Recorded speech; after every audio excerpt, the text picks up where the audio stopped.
Welcome to another program of Animal Talk. As usual, Welcome. it's Chris and I Yep. talking about animals, talking about pets, talking about how we care better for our loved ones. let's say Yes, so. indeed. And today, I think we wanted to take the discussion about living conditions, apartments, houses, and those houses in which when you go to rent, suddenly someone tells you, hey, no pets allowed in here. Exactly. So apart from the possibility of, showing them the middle finger, which we don't want to do.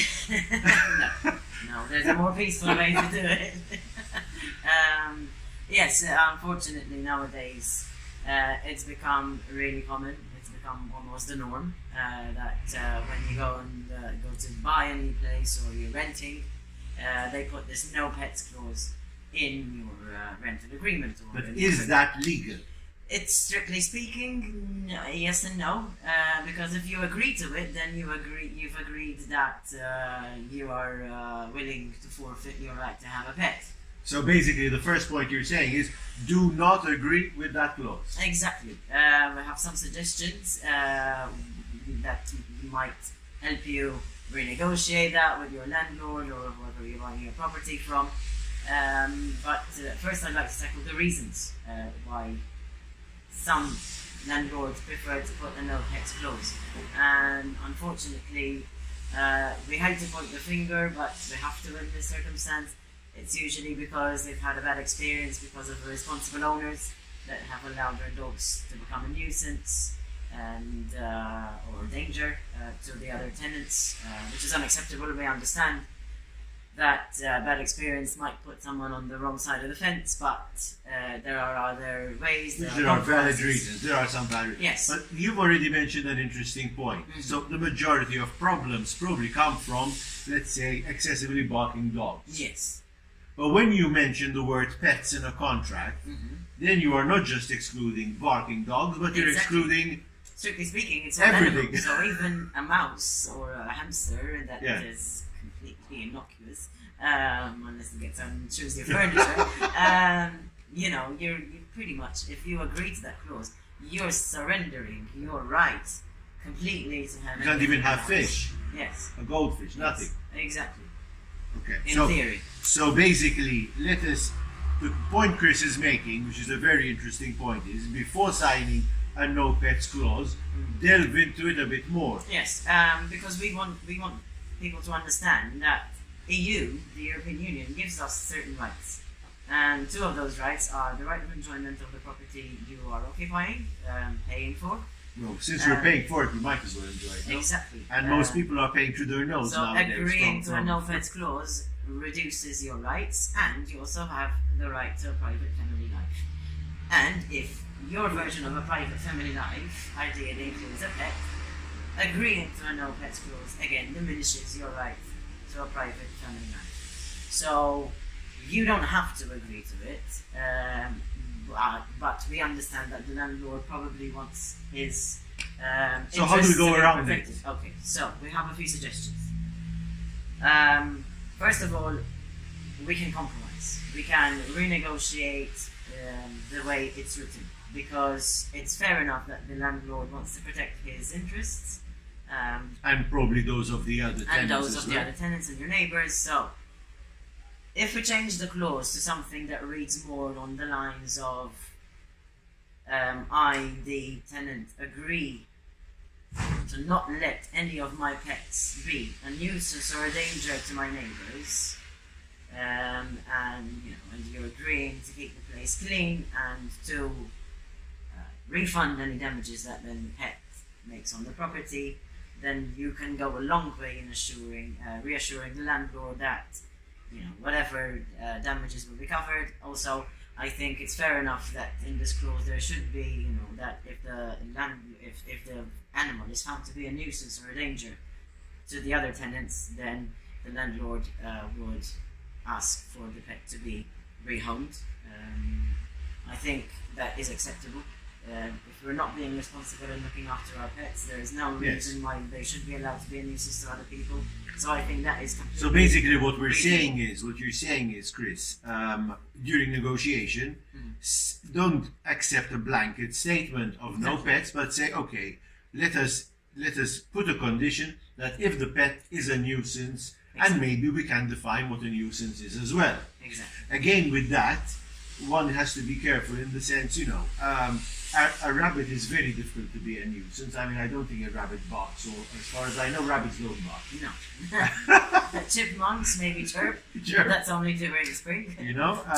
So even the definition of pet being a nuisance must be defined. So even like that, you can end up having a pet which is probably adapted to the place you are living. Yes, it's all about making sure that pets and humans can live in the same environment without conflict.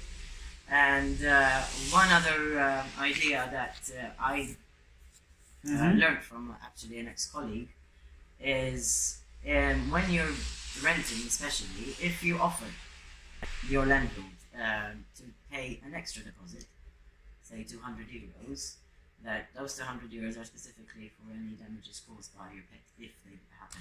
Basically, you're telling your landlord you're willing to wager 200 euros over and above the damage deposit that there is. Exactly, so to say. that your pet is not going to be of any problem. Which theoretically speaking, if nothing happens, therefore you get those back. Exactly. And the third, and I think very good idea, not for just people that are renting, but for everyone, pet insurance is a thing. Still a lot of people in Malta don't realise that we do have pet insurance. There are some insurance providers that do provide pet insurance cover. It was a big battle, which was one that finally we arrived at pet insurance. Most of these coverage actually include third-party damages. So what your pet might damage other people's property or cause injury to other people, that's covered under the policy. But also because it's the responsible thing to do if you have a pet anyway, whether you're renting, buying, or you're not changing your situation. And the pet insurance covers also medical bills. Exactly. If you think of, if your pet has an accident or an emergency that could run you into the hundreds, if you've got pet insurance, which is relatively cheap, then you don't have to worry about not being able to provide financially for the veterinary bills, which is important because, as we discussed in the video about the 5 freedoms last week, protection from pain, injury, and disease is important. Yes. It's one of the measures for how well you're looking after your animal. So I think it's a no-brainer. Okay, so I think basically we summed up what we wanted to say today. Yes. I want to mention that during the course of this program you have seen some images of the shop we are in, which is Constitution Street, Malta, and also a number of images and also videos of some of the animals which are at MSPCA Floriana. Again, if anybody wants to adopt, please either come over to MSPCA, or we do not say you need to adopt from MSPCA only. There are other sanctuaries, there are other places in which and the animal welfare department as well. Animal welfare, which have a lot of animals looking for a home. But the last thing, I think when you are moving from one place to another, you must also take into consideration if you have a pet or not. So I mean, before you say, okay, I'm leaving this place, going to another one. Actually, that reminds me, there's something I did when I needed to change places. I got my neighbours to write a reference letter about my pets. And I want my old landlord to write a reference letter about my pets. They've never caused harm and never caused any damage. And there were neighbours that actually didn't know I had Interesting. So basically, you are saying we should make a CV for our dogs. Why not? Why not? your sweet poodle's name is called Jam. Jam. He's taking the day off today. Yeah, the one who normally doesn't like me, but starting to become fond of me. So you can make his CV and say, it's a very good idea, excellent idea by Chris. So technically, when we are moving house, let us ask your neighbors, ask the landlord. Who better than a landlord to give a recommendation to another landlord? Yeah. That basically your dog, your cats, your pets are not of a nuisance. Of course, if they've never been a nuisance. Yes. Fantastic, thank you, and we welcome you to follow us, like our page, MSPCA and Malta, and also keep on following us. Thank you.